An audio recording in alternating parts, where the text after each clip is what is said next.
téléspectateurs, bonsoir. Merci de votre fidélité à 56 minutes synthèse. Tout de suite, les points qui ont dominé l'actualité cette semaine. Les Haïtiens appelés aux urnes par le président Michel Martelly pour des élections générales en 3 temps cette année. 9 août, 25 octobre et 27 décembre sont les dates fixées par le calendrier électoral pour la tenue du prochain scrutin. Entre-temps, sachez que de lundi à vendredi, plus de 130 partis politiques se sont inscrits pour confirmer leur inscription au Conseil électoral provisoire en vue de participer aux prochaines compétitions électorales. Au nombre des partis ayant rattrapé le train figurent des entités de l'opposition dite radicale, dont le MOPOD. 70 décès par balle à Port-au-Prince seulement pour le mois de février 2015. Recensement de la Commission nationale archidiocèse de Port-au-Prince qui appelle les autorités compétentes à agir rapidement pour contrer la recrudescence des actes de violence.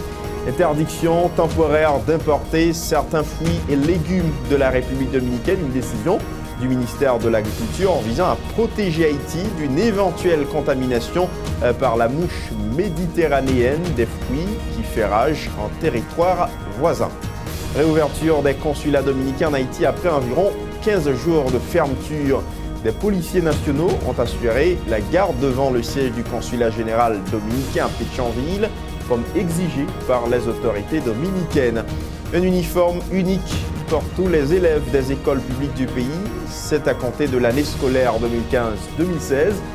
Un symbole d'unité et de solidarité entre les écoles publiques, justifie le ministre de l'Éducation nationale. Et puis Haïti se prépare à accueillir la 12e édition de la fête de la Caraïbe Carifesta. En août prochain, le site web de l'événement culturel est lancé. 2500 chambres d'hôtel sont déjà prêtes à recevoir environ 2000 visiteurs. Voilà pour les titres, mesdames, messieurs. À tout de suite. La NATCOM ne se soucie pas uniquement d'avoir la plus grande couverture réseau en Haïti, mais elle s'implique également dans le quotidien des Haïtiens et elle en est très fière. La NATCOM s'engage autant dans l'éducation que dans la santé. Avec le programme Internet à l'école, en partenariat avec le Conatel, ce sont plus d'une vingtaine de salles informatiques qui ont été offertes à des écoles publiques du département du Sud-Est. La NATCOM a comblé un vide dans les 10 départements avec des programmes mensuels en offrant des séances de consultation et des médicaments gratuitement. La NATCOM, c'est encore plus d'engagement. C'est un dévouement à la classe ouvrière grâce à son programme Corée Ouvrier. Ce sont des milliers d'ouvriers qui sont connectés à leurs proches grâce à NATCOM. La NATCOM, c'est aussi près de 30 points de vidéoconférence offerts au gouvernement haïtien. NATCOM, une présence qui se confirme de plus en plus. NATCOM, Yon Haïti, Yon Réseau.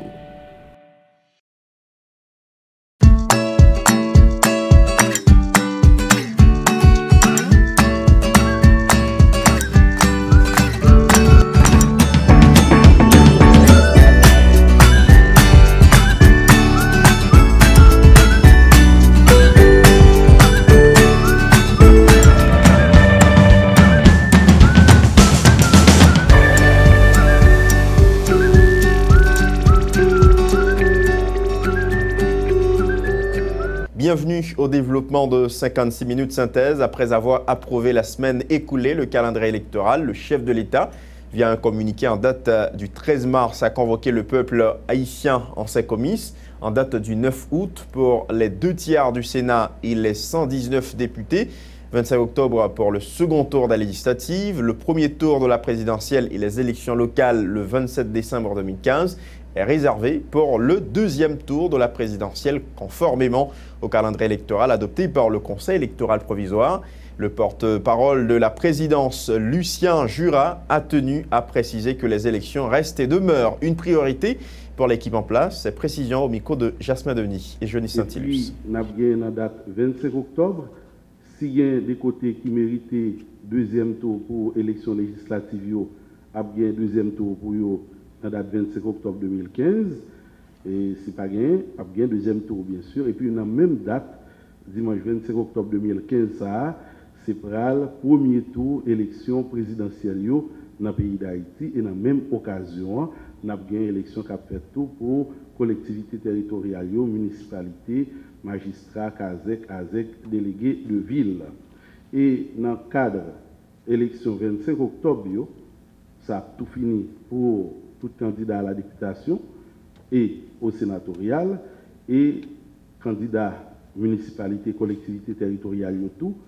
Si qu'on y a, dans l'élection présidentielle, il y a un lieu pour gagner un deuxième tour, et bien deuxième tour, ça lui-même, la fête dans la date 27 décembre 2015.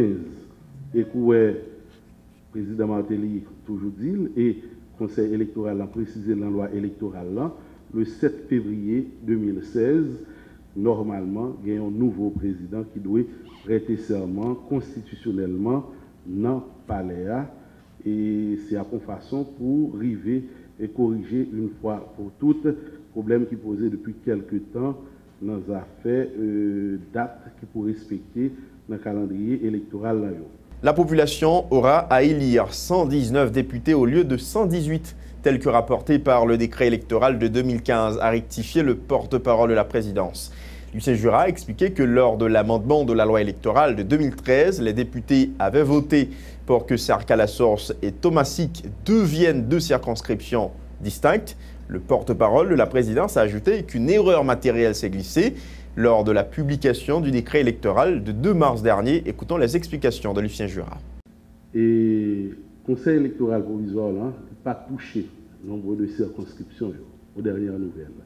En ce qui a trait à 112 circonscriptions de départ qui étaient votées par dans la loi 2013, là, nous songeons que tu as gagné un amendement qui était fait au niveau de la Chambre des députés.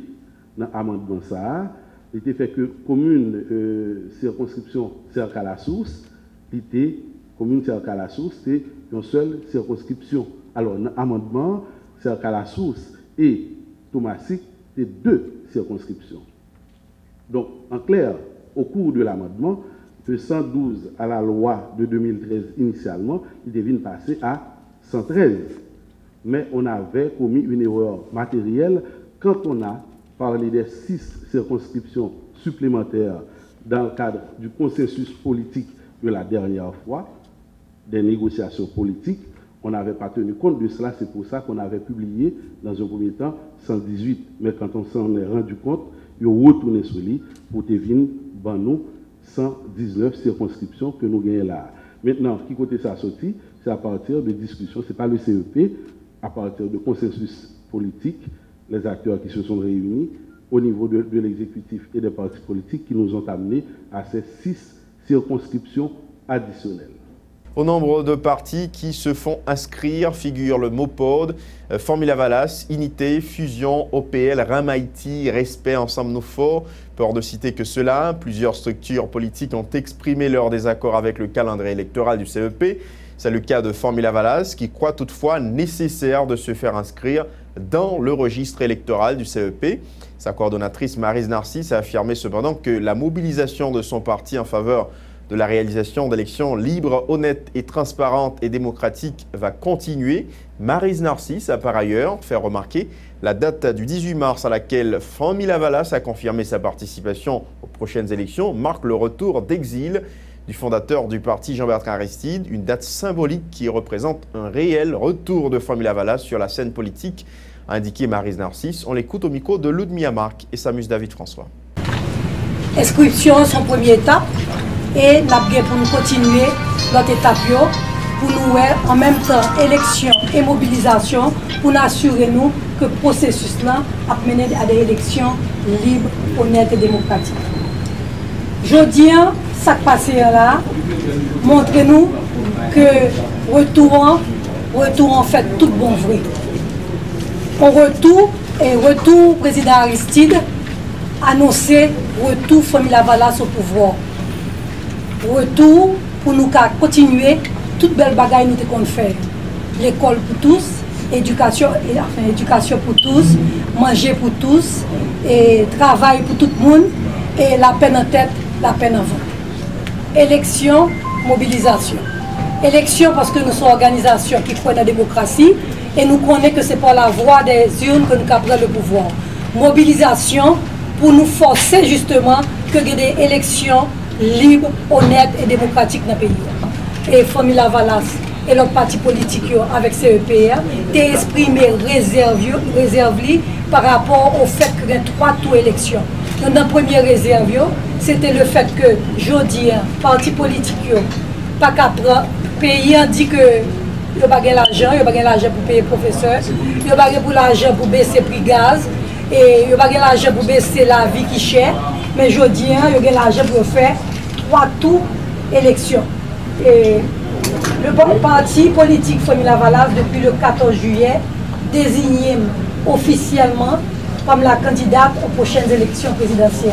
L'organisation du peuple en lutte a également confirmé son inscription au Conseil électoral provisoire en vue de participer aux prochaines joutes prévues cette année dans le pays. L'un des membres du parti, Harry Marsan, a dit qu'au cas où les élections se tiennent cette année, ce serait une victoire pour les partis politiques. Il a cependant critiqué le président du CEP qui, selon lui, n'a pas pris en compte les revendications des partis politiques sur la proposition du calendrier électoral retenu pour la tenue du scrutin. Harry Marsan, au micro de Samus David François.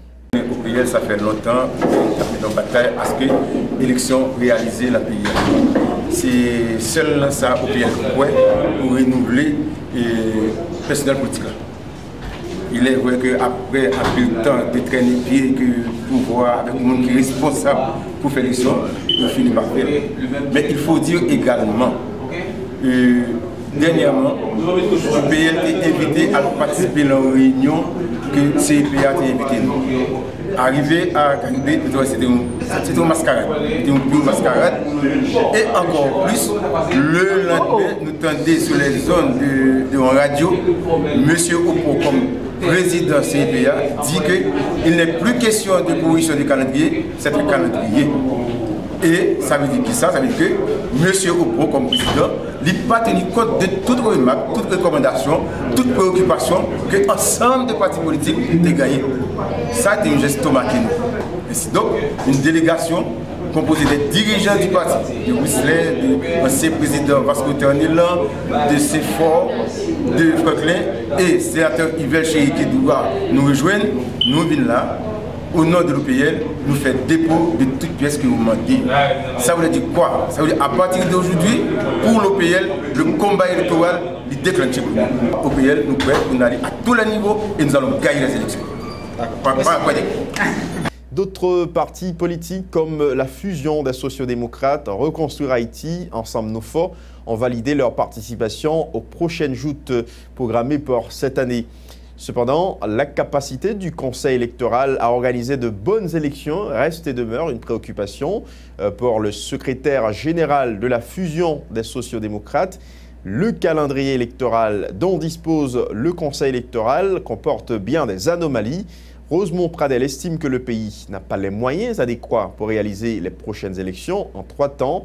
De son côté, la présidente du parti, Edmond Supplice-Bozil, se questionne sur la course contre la montre lancée par le Conseil électoral dans le cadre du processus. Tour à tour, Rosemont Pradel et demande de Supplice-Bozil au micro de Johnny Saint-Ilus et Samus David François. La première que c'est le calendrier a mal bâti. Nous dit que le calendrier ça a mal bâti parce que nous dit, d'ailleurs, nous n'avons pas pour raison à faire une élection en 3 tours. Un pays pauvre comme Haïti, déjà, première élection avec une seule élection avec 2 tours était déjà évaluée à 43 millions de dollars. Donc, pour venir mettre un lot tour là-dedans, ça va le faire que on va presque dans 60-70 millions de dollars pour faire l'élection. Et comme ça, c'est Kémando va quémander du côté de l'international parce que nous n'avons pas rien. Donc, nous trouvons que c'est peut-être une erreur et assez sérieuse. La machine électorale a un gros point d'interrogation là-dedans. Avec les bêtes et les becs, côté que son bail qui était fait dans des désordre qui est inacceptable pour tout le monde, et nous croyons que c'est une épine que c'est pas gagné dans le pied, que le mal parti dans le bagage ça, il va faire des évaluations sur un bagage qui n'est pas bon, un bagage qui n'est pas bon, qui est mal fait, c'est réforme fait. Pas aucune évaluation pour le faire, il est contesté à tous les niveaux, donc on vient fragiliser le système. Qui fait que n'importe pécadille qui doit dégénérer en catastrophe. CEP, vous comprenez, il y a fait élection, il a besoin de mettre en action, montrer que il voulait faire vite. Moi, nous te dit dans la fusion que il ne faut pas confondre vitesse avec précipitation parce que nous croyons que Jean Jean yo proposé un calendrier, il n'y a pas de parti politique qui sentit que est confortable avec le calendrier ça que CEP a proposé. C'est sûr que ma candidat. La plateforme Unité a également composté son billet pour les prochaines élections. Son porte-parole, l'ancien député Sorel Jacinthe, a affirmé que le parti sera représenté à tous les niveaux aux prochaines compétitions électorales. Et à la question de savoir qui sont les potentiels candidats de Unité, la secrétaire générale du parti, Marie-Denise Claude, a affirmé que Unité compte organiser bientôt ses primaires afin de connaître ses éventuels candidats pour le prochain scrutin. Suivez tour à tour les déclarations de Sorel Jacinthe et Marie-Denise Claude au micro de Ludmilla Marc et Samus David François. Parti Unité sont inscrits. Ils inscrits, d'abord, ils sont partis, ils pas plateforme encore, ils sont partis politiques. Nous tous connaissons l'an dernier congrès que nous avons fait, Mirbalais dans Rosoy, nous avons une mission pour nous transformer la plateforme ça en parti politique. C'est exactement ça que nous fait le ministère de la Justice. Nous avons enregistré 20 octobre et nous reconnus en novembre. Donc, aujourd'hui, nous venons dans CEPA, nous sommes inscrits pour nous aller dans l'élection, la prochaine élection qu'on va faire. Parti Unité bral dans l'élection à tous les niveaux. Que parti politique là, ça que nous avons fait, nous avons une commission qui travaille, qui recevoir toute candidature. D'un côté qui a multiples candidats, ça veut dire côté pour une circonscription, pour un département ou bien à la présidence des grands candidats, à ce moment-là, les cas présentés, parce que nous, tout ça a fait, c'est aujourd'hui, nous, à niveau, on a enregistré les candidats, une fois que tout candidat fait enregistré, à ce moment-là, on a fait primaire. Mais songez que. Est-ce que vous avez tout ça? Songez que, et porte-parole l'a fait, se dit que nous l'ouvrir pour un plus large, dans une plus grande plateforme, à ce moment-là, et bien non, sinon une plus grande plateforme, à ce moment-là, il va y avoir d'autres primaires qui vont le faire encore. C'est pour nous dire que nous-mêmes dans l'unité, nous sommes très ouverts, nous sommes des démocrates, ça qui intéresse, c'est ça que je dis, nous inscrits pour participer dans les prochaines élections. D'autres partis politiques qui se sont inscrits, citons le Mokrena Lakid, Ramaiti, représenté par son leader, le notaire Jean Harisséen, affirmant que son parti entend participer aux prochaines joutes à tous les niveaux. Le leader de Ramaiti ne doute pas de la capacité des conseillers électoraux à organiser de bonnes élections. Toutefois, il dit noter quelques irrégularités dans le processus électoral. Citant en exemple le recrutement des membres des BEC et des BED, Jean Harisséen dit attendre le CEP à l'œuvre pour voir si l'organisme électoral méritait effectivement sa confiance. Écoutons-le au micro de Samus David François. Le but de la journée, c'était pour inscrire le groupement Remè Haïti qui pourra gagner des candidats à tous les postes dans les prochaines élections. Il y a 5 partis et 4 organisations sociales. MKN, c'est Renacop, c'est Renfa, c'est Alain Georges et puis RHPC. Groupe 22 pas en coalition, il pas non plus en plateforme. Groupe 22 sur forum de débat politique. Il y a deux bagailles. Premièrement, nous avons eu un problème avec la manière dont cette CEP a été faite. Deuxièmement, et CEP ça, nous participons dans la création, dans l'accouchement CEP parce que nous avons signé un accord le 11 janvier 2015 qui a accouché CEP. Bon, nous faisons confiance à ce qui est dans CEP et nous croyons. Non, nous avons un problème. Nous avons dit à CEP que Bedabek, j'ai fait là, nous pas de vlil. Nous demandons pour remplacer et pour faire examen. Mais là, nous regardons dans le temps nous gagnons pour réaliser l'élection. Dans le délai de constitution, là, il est capable effectivement de poser des problèmes. C'est pour ça que nous, là encore, nous faisons confiance. C'est toujours CEP à l'épreuve dans le niveau ça. Il va faire une réévaluation de gens qui étaient en place. Et puis, il va venir avec des résultats. Nous allons dans ça qu'il dit. Nous faisons confiance entière à CEPA. Mais nous voulons CEPA démontrer que l'il mérite confiance là. Le mouvement patriotique de l'opposition démocratique MOPOD, représenté par l'ancienne candidate à la présidentielle de 2010, Myrlande Hippolyte Maniga, s'est lui aussi embarqué pour les compétitions électorales de 2015. Le MOPOD, qui s'est inscrit le 20 mars dernier, jour de la fermeture du processus d'inscription des partis politiques au Conseil électoral provisoire. Le MOPOD, rappelons-le, fait partie des entités dites radicales de l'opposition politique en Haïti. Il faut aussi mentionner que ce groupement politique exigeait la démission sans condition de l'équipe au pouvoir. Suivez l'ambiance qui régnait au local du CEP vendredi dernier au moment de l'inscription du mopod sur ces images tournées par Samus David François.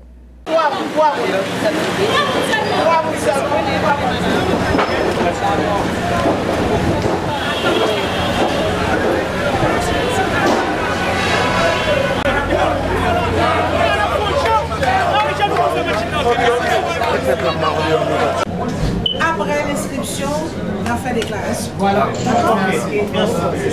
Entre-temps, sachez que la question de la réalisation des élections en Haïti a été débattue cette semaine au Conseil de sécurité des Nations Unies. L'occasion pour la représentante permanente des États-Unis au sein du Conseil, Samantha Power, de saluer, je cite, les progrès récemment accomplis par Haïti pour la tenue d'élections cette année, citant en exemple l'approbation du décret électoral le 2 mars dernier par l'exécutif, ainsi que la publication du calendrier électoral soumis par le Conseil électoral provisoire à l'exécutif. Samantha Power invite les autorités haïtiennes et les partis politiques à œuvrer en vue de garantir un climat de paix favorable à la réalisation du scrutin dans le pays, des élections libres, justes, crédibles et inclusives. Souhaite-t-elle, Mme Power appelle les acteurs politiques haïtiens à opter pour le dialogue afin de garantir la sécurité nécessaire à la bonne marche du processus électoral. Elle a déclaré, je cite, « Bien que la MINUSTAH et le reste de la communauté internationale, y compris le gouvernement américain, sont prêts à soutenir l'administration des élections, la responsabilité d'assurer leur succès dépend du gouvernement haïtien, du conseil électoral, des partis politiques et des Haïtiens eux-mêmes. » Dossier sécurité à présent. Pour les 2 premiers mois de l'année 2015, 164 personnes ont été victimes d'actes de violence, dont 138 ont été tuées par balle dans l'aire métropolitaine de Port-au-Prince. Des chiffres provenant d'un bilan présenté jeudi par la Commission nationale justice et paix. La GILAP a également souligné que pour le mois de février 2015, 70 décès par balle ont été enregistrés à Port-au-Prince, avec une moyenne de 3 cas de violence par jour, indique ce 53e rapport baptisé Gérouet Bouche-Fête Popalé, lequel rapport fait état de la grande préoccupation de la GILAP face à la montée des actes de violence au niveau de la capitale haïtienne, une situation due à la mauvaise gouvernance dans le pays, dénonce le responsable d'observation de la GILAP, Rovelson Apollon. La GILAP recommande entre autres à la police haïtienne de prendre des initiatives visant à désarmer des bandits armés opérant au sein des quartiers populaires de Port-au-Prince. Écoutons tour à tour Rovelson Apollon, responsable de formation, et Jocelyn Reynor, secrétaire général, au micro de Ludmilla Marc et Rwandiari.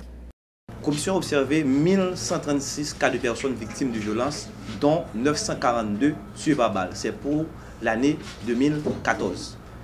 En ce qui a trait pour le premier trimestre de l'année 2015, provisoirement, la commission a déjà observé 164 cas de personnes victimes de violences, dont 138 tués par balle. Donc, pour commentaire, les remarques faites à travers ce rapport, nous constatons que le problème de l'insécurité est avant tout la résultante de la mauvaise gouvernance. Il encourage les politiciens, tout le monde qui veut candidat dans l'élection qui vient, pour chercher ça qui a intérêt peuple là vraiment. Parce que c'est eux-mêmes qui veulent servir, c'est pour travailler pour la paix qui n'est pas d'accord avec la force brutale ZAMIO. La commission de la paix a encouragé tout, différents partis et regroupements politiques, ensemble avec l'organisation basée dans le quartier populaire, pour chercher côté capable de créer une entente entre eux, et puis pour signer un pacte pour ne pas servir avec violence pendant le processus électoral. La commission a recommandé pour la police lancer une série d'initiatives pour réaliser bon genre des armements. Tout groupe qui a des armes, qui a fait crime, surtout dans le Cité Soleil, dans Simon Pelé, dans Kafou, et dans toutes les zones dans le pays. La directrice nationale de la Commission nationale justice et paix a profité de la présentation du 53e rapport pour s'adresser aux responsables de l'État, les incitant à faire le nécessaire pour résoudre le problème d'insécurité qui sévit dans la capitale haïtienne. Jocelyne Cola a souligné que le pays sera bientôt en pleine période électorale pour renouveler son personnel politique. Cependant, elle dit constater que certains politiciens cherchent toujours à se servir de la violence. Dans une lettre ouverte adressée aux autorités en place, la directrice de la GILAP exige les responsables de l'État à assumer leurs responsabilités face à la montée des actes de banditisme dans le pays. Justine Kola au micro de Ludmilla Marc et Wendy Henry. Il est bien clair, dans plusieurs quartiers populaires comme Cité Soleil, Simon Pelé, La Saline, Carrefour, à pile l'autre côté dans la zone métropolitaine, en particulier Centre-ville là, Zach, déchapi et moun dans la rue, vient une réalité qui baille gros la fièvre. Autorités ou la police pas développé assez vigilance rapide pour contrer les actes de violence qui la cause un pile de danger dans la société. En volontaire, le pays a rentré dans le processus d'élection pour renouveler le personnel politique institutionnel. Mais nous, en pile politiciens, toujours utiliser violence. Nous avons posé la question, pour qui ça c'est chimé, Zenglendo et bandits légaux qui mettent les jouets là. Commission de justice et la paix pas qu'à comprendre parole propagande autorité ou à développer pendant réalité souterrain grave en pile. L'en garde quantité de monde qui mourir, qui subit la violence. Qui gens pour comprendre faiblesse, la police qui fait pas qu'à remplir mission comme ça doit. La justice livre citoyen yo bay malfecteur au lieu de protéger yo. Bagay yo triste en pile. Qui est-ce qui a intérêt pour battre pays à sombrer dans la violence plus chaque jour? Commission de justice et la paix était quoi changement possible si chaque acteur menait action qui correcte, les chaque monde qui a responsabilité prend acte de mêle pour assurer l'avenir pays avec l'espoir pour toute petite vie. Dans la perspective de garantir la sécurité des communautés religieuses en Haïti, fréquemment attaquées par des individus mal intentionnés dans plusieurs départements du pays ces derniers jours, une rencontre s'est tenue mardi dernier avec les ministres de la Justice et de l'Éducation, le directeur général de la Police nationale d'Haïti et des religieux responsables de plusieurs congrégations catholiques dans le pays. À l'issue de cette réunion déroulée au local du ministère de la Justice, plusieurs dispositions relatives à la sécurité des religieux ont été adoptées, a apporté le ministre de la Justice, qui s'est gardé toutefois de citer ces mesures. Pierre-Richard Casimir a cependant indiqué que la police nationale d'Haïti a déjà procédé à plusieurs arrestations dans le cadre des attaques en série contre la communauté religieuse en Haïti. Le ministre de la Justice était au micro de Ludmilla Marc et Jasmin Denis. Dans le moment où je parle, je dis que il y a des arrestations qui sont effectuées. Mais pour les besoins de l'enquête, nous avons décidé de ne pas communiquer qui suspect qui est appréhendé pour permettre de nous continuer à faire travail. Mais au plus haut niveau, que ce soit le président de la République, que ce soit le Premier ministre, ils sont concernés et préoccupés par la question ça.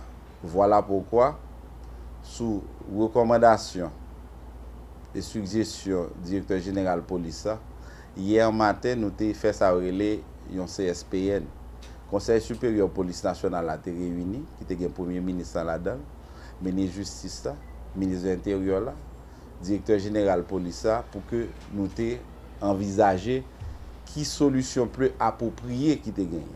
Et il y a des décisions qui sont arrêtées. Mais souffrez que je ne pas qu'à dire nous toutes décisions ça parce que nous sommes communiqués par la communauté religieuse et yo même yo pral entrer en pourparler avec supérieur pour que nous ayons accommodement par rapport à la disposition ça. Mais ça me dit non c'est que question ça a pas adressé avec toute attention que le mérite. Et nous profiter de l'occasion ça pour nous condamner avec toute force nous attaque que moun sa yo victime et nous dit que nous pas accepter que après que nous avons des difficultés dernière semaine yo et nous prenons toute disposition que dans jour qui venir pour que bagay ça li derrière nous.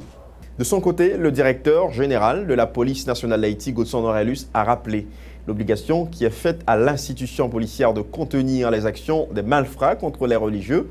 La PNH avait en ce sens évalué des stratégies visant à garantir un climat sécuritaire fiable, permettant aux membres de la communauté religieuse de vaquer normalement à leurs occupations, a indiqué Godson Aurelius, et c'est dans l'optique de partager avec les responsables de congrégations religieuses les dispositions adoptées par la police haïtienne que le DG de la PNH a participé à cette rencontre ce mardi, a-t-il expliqué. Les consulats dominicains en Haïti ont rouvert leurs portes mardi dernier en vue de reprendre leurs activités, suspendues depuis une quinzaine de jours. Suite à l'incident survenu au consulat général dominicain à Pétionville le 25 février dernier, en marge de la marche organisée par plusieurs organisations de la société civile pour dénoncer la xénophobie et le racisme des Dominicains à l'égard des Haïtiens. La présence de plusieurs policiers était remarquée mardi dernier devant le siège du consulat général dominicain à Pétionville, comme pour renforcer la sécurité du dit consulat, comme l'avait exigé le gouvernement dominicain pour tous les consulats dominicains d'Haïti, condition acceptée par les autorités haïtiennes. Plusieurs personnes étaient venues au consulat dominicain ce mardi pour solliciter certains services dont la demande du visa dominicain. Dans des échanges avec des journalistes, le consul général dominicain Ramon de la Rosa a invité les deux peuples à vivre comme des frères. Écoutons ces déclarations au micro de Oresté Antoine et Max Joseph. El gobierno haitiano, de una manera responsable, a través de su ministro de Relaciones Exteriores, ha garantizado la seguridad de las sedes diplomáticas y consulares, y era lo único que nosotros pedíamos, que se garantizara la seguridad de la sede, y ya el gobierno haitiano ha garantizado eso. Han reforzado la seguridad con más policía, y entonces ya nosotros tomamos la decisión de abrir de nuevo. Decirle que a los haitianos, a los hermanos haitianos, que nosotros los dominicanos así lo entendemos, somos hermanos. No es cierto que los dominicanos tenemos xenofobia ni somos racistas. Nosotros somos iguales. Nosotros somos iguales.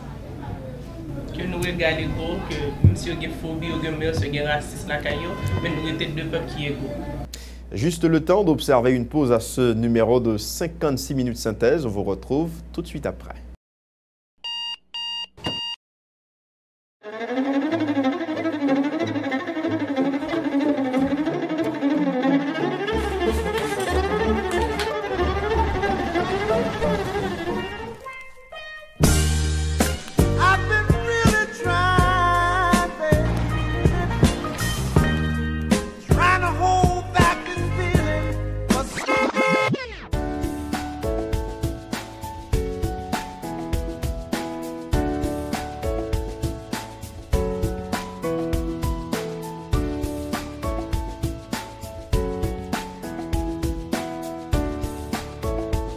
Démaquillant, lotion après rasage et lotion rafraîchissante.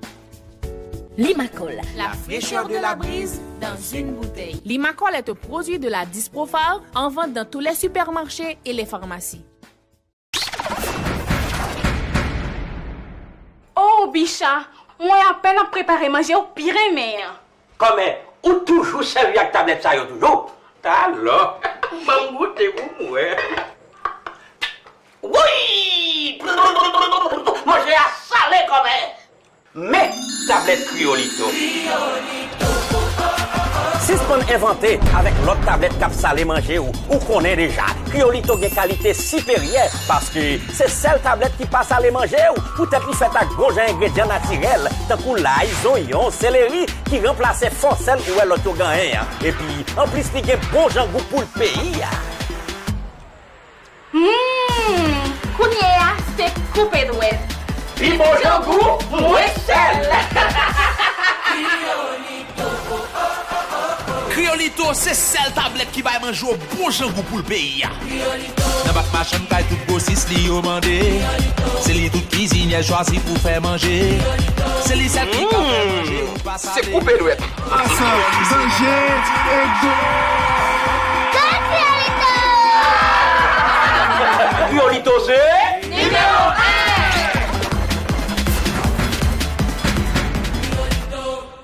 Bienvenue dans la seconde tranche de 56 minutes synthèse, mesdames, messieurs. Étudier les possibilités de renforcer les firmes haïtiennes de construction généralement mises à l'écart au profit des firmes étrangères lors des appels d'offres portant sur des projets de construction importants. Tel était l'objectif d'une journée de réflexion initiée par la Prémature ce mardi dans la perspective de renforcer et développer l'industrie de la construction en Haïti. Les représentants de plusieurs firmes de construction locales, notamment les membres de l'Association haïtienne des entreprises de construction, ont pris part à ces échanges lancés en présence du ministre des Travaux publics, Transports et Communications, Jacques Rousseau, qui réagissait au micro des journalistes. Objectif activité, c'est qui ça? C'est parce que le secteur construction, qui est dans la construction en Haïti, à partir de tout contrat qui bénéficie dans le pays d'Haïti, les firmes locales n'ont pas bénéficié assez. Il y a deux bagages dans l'affaire firme locale. C'est-à-dire que, en général, dans d'autres pays, comme tu as dit peut-être dans le discours, dans d'autres pays, tels que République voisine pratiquement, il y a presque législation fait obligation à les entrepreneurs qui gagnent au marché, même si c'est appel d'offres sous concours, pour l'associer à des firmes locales. Pour plusieurs raisons. Ça veut dire un film local là qu'on y a un. Pour plus gros tout d'abord, c'est bénéfice. Une partie contrat, bénéfice contrat, bénéficier dans le pays, c'est-à-dire création d'emplois, création de richesse, tout simplement, d'activité. Et l'autre barrière, même film local là, l'associé à film étranger dans le cadre de travail, ils viennent prendre entraînement, ils viennent prendre expérience. Donc, l'objectif, ça, c'est pour un atelier, ça, c'est pour une journée de réflexion pour atterrir un document pour permettre à firmes locales, pour consolider firmes locales sur le marché de construction en Haïti. Plusieurs raisons. Le marché de construction, pas seulement firmes locales. Il y a ça, utilisation de matériaux locaux aussi. Je vais prendre un exemple simple. Par exemple, l'offre fait par exemple des routes en béton hydraulique. Il crée main-d'œuvre, il permet à secteur sable, secteur gravier, ciment, cimenterie nationale, qui permet ciment vendre les coulements. Et ça veut dire qu'on y a un travailleur, il crée un emploi. L'or peut-être métasphalte, c'est un produit étranger, c'est importé. Ouais, ça me dit donc, la phase A, il permet qu'on y a pour consolider ça relais firmes locales et les matériaux de construction, utilisation de matériaux de construction locales aussi. Le président de l'Association haïtienne des entreprises de construction, Hervé Lerouge, qui a salué cette initiative de la Prémature, a profité de l'occasion pour formuler certaines recommandations aux responsables de l'État haïtien. Parmi ces recommandations, procéder à un appel d'offres de préférence pour des projets dont les montants dépassent 5 millions de dollars au lieu des 2,5 millions actuellement. Les déclarations de Hervé Lerouge recueillies par Rosley Antoine et Max Joseph. Nous souhaitons que pour une fois, le gouvernement entende nous, le gouvernement comprend nous, le gouvernement prend des décisions pour protéger l'industrie. Parce que toute firme étrangère qui vient travailler ici, même à bonne nuit, est venue. Chaque fin de mois, c'est là où le dollar américain, on ne peut pas jouer ça dans le pays, le dollar, c'est changer l'argent, vous dans le pays. Et puis, Haïtien en chômage. Nous-mêmes, nous comptons ça. Dans notre pays, l'État fait constituer ça un fonds de garantie pour aider les entreprises qui n'ont pas de moyens, pas de liquidité. Et ça nous demande pour faire pour nous. Nous demandons pour relever le niveau appel d'offres international. Là. Parce que d'après toute la loi nous avons ici, il y a un appel d'offres qui est supérieur à $1 million, il faut les blancs pour participer là-dedans. Nous demandons pour relever le niveau, puis mettre là 5 millions. Ça va servir nous que là, on job privé jusqu'à 5 millions, pas besoin de les compagnies étrangères pour faire. Parlons éducation à ce 56 minutes synthèse. À partir de l'année scolaire 2015-2016, les élèves des écoles publiques du pays porteront le même uniforme. Selon ce qu'a informé le ministre de l'Éducation nationale, Nespi Maniga, a précisé que chaque élève de différentes écoles publiques portera un écusson sur son uniforme qui permettra d'identifier l'établissement scolaire public auquel il est appartenu. Écoutons les précisions du ministre de l'Éducation nationale, Nespi Maniga. À partir de l'année 2015-2016, vous allez donner au reste du pays un exemple d'amour, de fraternité, de solidarité, d'égalité dans les chances pour l'avenir, en portant tous élèves du secteur public, en attendant que le secteur privé emboîte graduellement le pas de manière volontaire. Vous allez tous donner à vos aînés, à ceux qui viennent après vous, un exemple de solidarité en renonçant à votre uniforme particulier de votre école pour porter de Jérémie jusqu'à Wanamet les mêmes couleurs sous le même drapeau, parce que vous êtes tous lycéens haïtiens. Je devine ce que ça peut vouloir dire, renoncer à son uniforme de son école. Mais imaginez combien qui n'auront plus peur de marcher dans les rues, même si vous gardez chaque lycée les cuissons qui va vous permettre de vous distinguer. Ah oui, vous gardez quand même dans vos uniformes, dans la poche ou quelque part quelque chose qui dit « J'appartiens à tel établissement et j'en suis fier ». Mais en attendant, nous sommes tous jeunes haïtiens de Jérémie, Jacmel, Grand Gouave, Petit Gouave, Fort-Liberté, Trou du Nord, Bombardopolis. Nous sommes tous lycéens haïtiens. Le ministre de l'Éducation nationale a procédé vendredi au lancement de la caravane de la lecture dans les lycées. Il s'agit d'une foire du livre dont l'objectif consiste à transmettre le goût de la lecture aux lycéens et à les faire connaître les auteurs contemporains. La cérémonie du lancement de cette activité s'est déroulée en présence de deux écrivains contemporains, Michel Soukar et Dominique Batraville.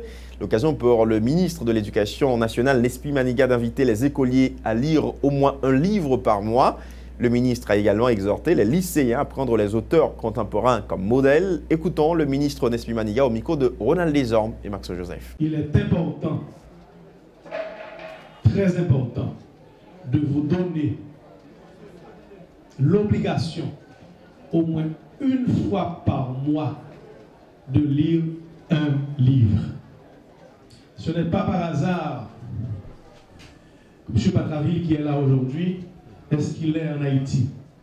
Vous avez l'opportunité d'être exposé à Michel Soukar aujourd'hui. Pendant les mois qui vont suivre jusqu'en juin, jusqu'à la date des examens, beaucoup d'auteurs contemporains vont vous serrer la main, présenter leurs livres, déclamer une partie de leurs textes. Très peu de nous avons eu ce privilège de rencontrer les auteurs des livres, des rares livres auxquels nous étions exposés. C'est une chance et vous devez saisir cette chance. N'hésitez pas à leur poser beaucoup de questions. Prenez-les comme modèle. Deux lycéens faisant office de porte-parole ont profité de l'occasion pour lancer un appel au calme. Les invités à tourner le dos à la violence en milieu scolaire, qui devient monnaie courante ces derniers temps. Dans leur message, ces lycéens appellent leurs camarades à remplacer les pics, les machettes, les couteaux par des livres, des stylos, des dictionnaires afin de produire de bonnes réflexions susceptibles de leur permettre de mieux assurer la relève afin de concourir à l'avancement du pays. Écoutons tour à tour deux lycéens au micro de Ronald Desormes et Max Joseph. Élèves des lycées Marie-Jeanne, Firmin, Jacques Roumain, Fritz, Pierre-Louis, Daniel Fignolet, Pétion, Toussaint et ceux du lycée Jean-Jacques Dessalines, formons tous un faisceau de rayons convergents pour redonner à nos écoles publiques l'image positive qu'ils avaient dans le temps.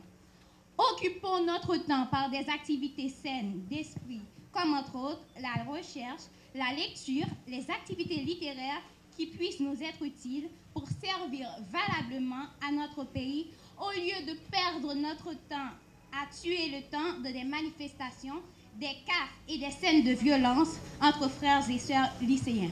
Remplaçons les couteaux, les pics, les freins, les pierres et les autres armes blanches qui se trouvent dans nos sacs par les plumes, les crayons, les dictionnaires, des cahiers et des livres pour assurer la relève comme il se doit, pour le développement durable du pays.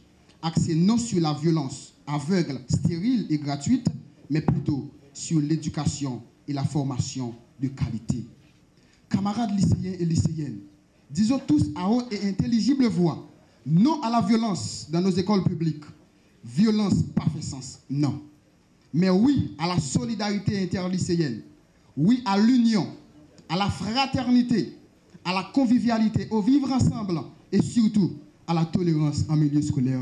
Dossier santé, 2 semaines après le mot d'ordre de grève lancé par les médecins résidents de l'hôpital de l'Université d'État d'Haïti, communément appelé hôpital général, les différents services en grande majorité sont toujours paralysés, ce qui a augmenté les longues files d'attente comprenant hommes, femmes et enfants en quête de soins de santé. Suite à cette situation, que font les principaux responsables du plus grand centre hospitalier du pays? Reportage, Michel Alexis et Yvan Seyid. Des services comme celui des urgences, de la pédiatrie et de la maternité ne fonctionnent toujours pas ce lundi matin. 2 semaines de paralysie depuis le débrayage lancé par les médecins résidents de l'hôpital de l'Université d'État d'Haïti. Une situation qui empêche à la population de recevoir des soins de santé. Moi, je marche là, je un service dans l'hôpital là, même vite dans matin au bâtiment rien. Bon, sonographie je viens faire que je m'enceinte. Non, depuis le matin, je viens là, je viens sinon. Bon, que l'État a fait travail, je ne sais pas pour qui c'est grave, mais je ne sais pas pour qui ça grève là, c'était payé ou pas payé. Je ne sais pas pour qui ça. Elle m'a dit grève, je ne sais pas pour qui ça. Lundi, je suis venu, je dit l'hôpital là en grève, mais je ne sais pas pour qui ça. Les principales revendications des résidents grévistes ne changent pas. Ces 239 médecins exigent que le mandat de comparution émis à l'encontre d'un des leurs soit corrigé et que toute poursuite judiciaire cesse contre le résident en question. Pour grève la levée, donc faut que lui-même résident ça inculpé, donc faut que lui pas gagné pour lui avec question ça, donc faut qu'il retire le dossier. Et je pense que pour grève la levée, donc un paquet de revendications, même pense que une principale revendication, faut que l'autorité l'hôpital l'arriver et à répondre question et faire lumière sur le dossier ça. De son côté, le directeur exécutif de l'UEH donne la garantie que tous les services vont reprendre normalement cette semaine. Le docteur Maurice Fils-Mainville, qui estime juste les revendications des résidents, invite cependant le résident concerné à se présenter par devant le juge d'instruction. Dans l'immédiat, nous faisons réunion à plusieurs secteurs. Je dis à la chef de service, nous avons réunion à la direction ministère, dans le bureau ministre. Et pour nous regarder qui j'ai, pour fixer les responsabilités, il faut mettre cette service au travail. Et pour les résidents, il faut que ça a fini entre jeudi et demain. C'est sûr presque.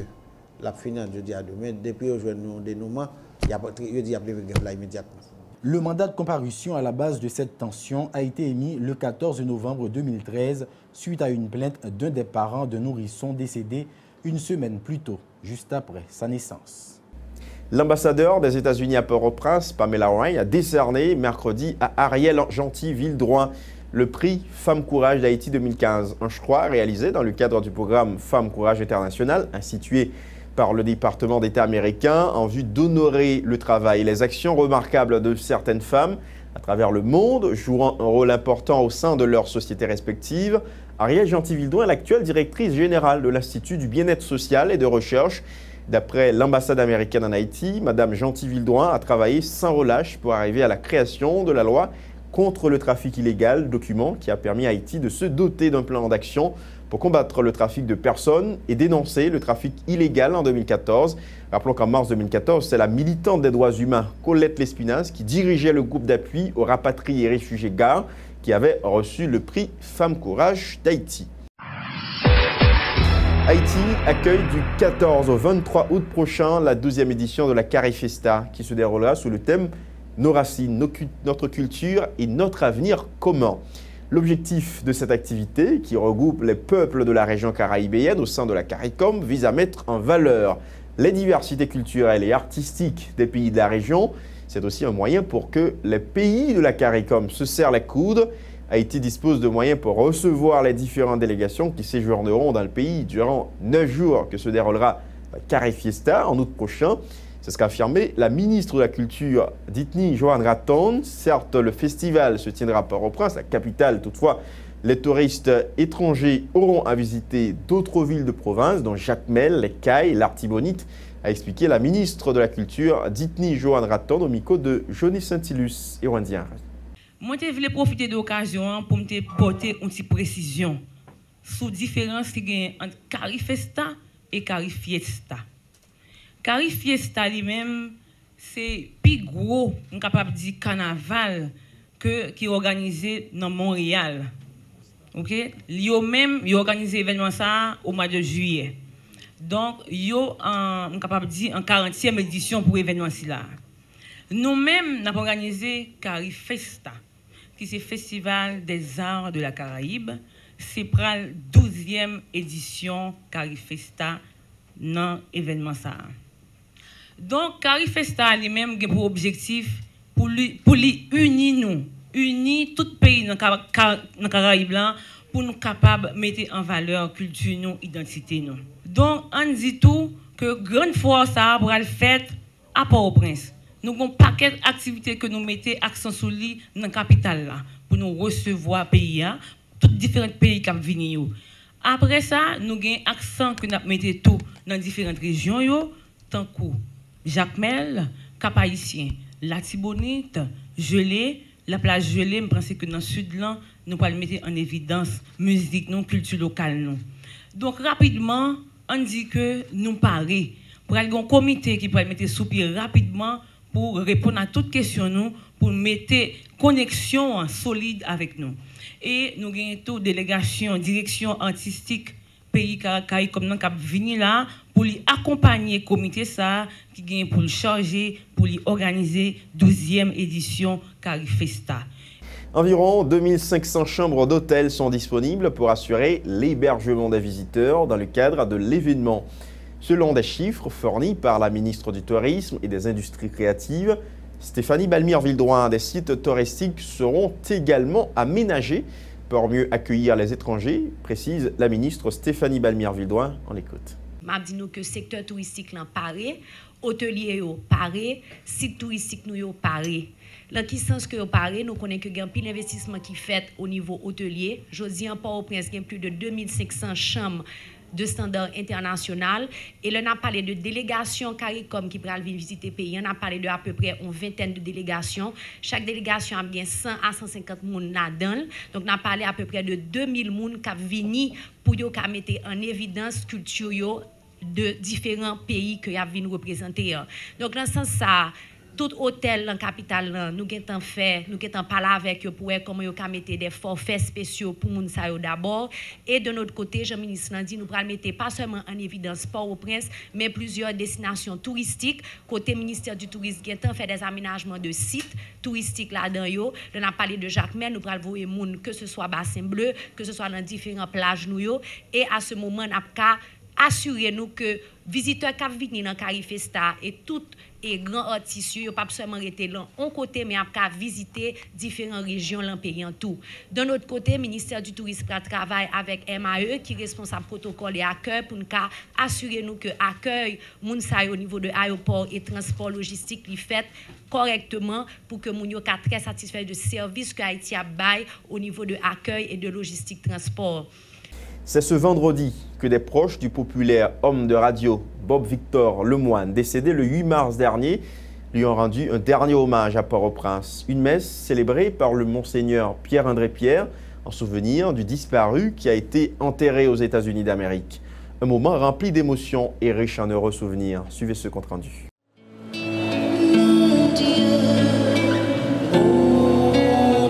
Tandis que son cadavre a été inhumé quelques jours auparavant aux États-Unis, des membres de la famille, les amis, proches et collaborateurs de Bob Victor Lemoine ont tenu à lui rendre un ultime hommage à Pétionville ce vendredi.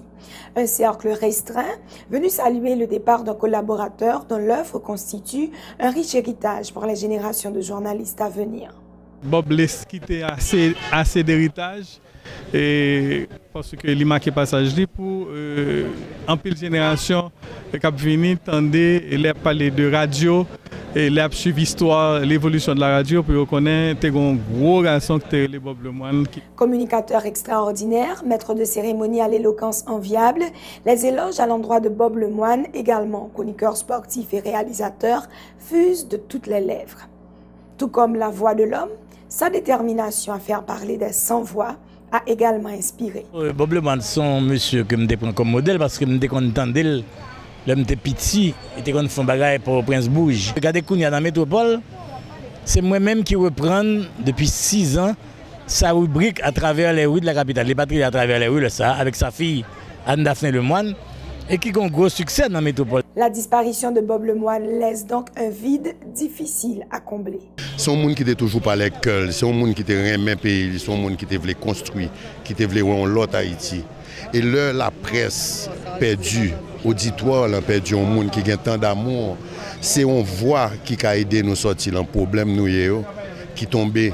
Un défi que les anciens encouragent les nouvelles générations de journalistes à relever.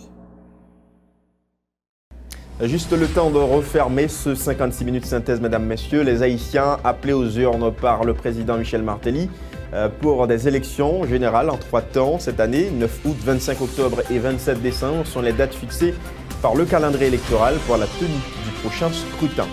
Entre-temps, sachez que de lundi à vendredi, plus de 130 partis politiques se sont inscrits ou confirmé leur inscription au Conseil électoral provisoire en vue de participer aux prochaines compétitions électorales. Au nombre des partis à rattraper le train figurent des entités de l'opposition dites radicales, dont le MOPOD. 70 décès par balle à Port-au-Prince seulement pour le mois de février 2015. Recensement de la Commission nationale archidiocésaine Justice et Paix qui appelle les autorités compétentes à agir rapidement pour contrer la recrudescence des actes de violence. Interdiction temporaire d'importer certains fruits et légumes de la République dominicaine. Une décision du ministère de l'Agriculture visant à protéger Haïti d'une éventuelle contamination par la mouche méditerranéenne des fruits qui fait rage en territoire voisin. Réouverture des consulats dominicains en Haïti. Après environ 15 jours de fermeture, des policiers nationaux ont assuré la garde devant le siège du consulat général dominicain à Pétionville, comme exigé par les autorités dominicaines. Un uniforme unique pour tous les élèves des écoles publiques du pays. C'est à compter de l'année scolaire 2015-2016, un symbole d'unité et de solidarité entre les écoles publiques, justifie le ministre de l'Éducation nationale. Et puis Haïti se prépare à accueillir la 12e édition de la fête de la Caraïbe Carifiesta. En août prochain, le site web de l'événement culturel est lancé. 2500 chambres d'hôtel sont déjà prêtes à recevoir environ 2000 visiteurs. C'est pratiquement la fin de ce numéro de 56 minutes synthèse, mesdames, messieurs. Merci à chacun de vous de l'avoir suivi. À la semaine prochaine.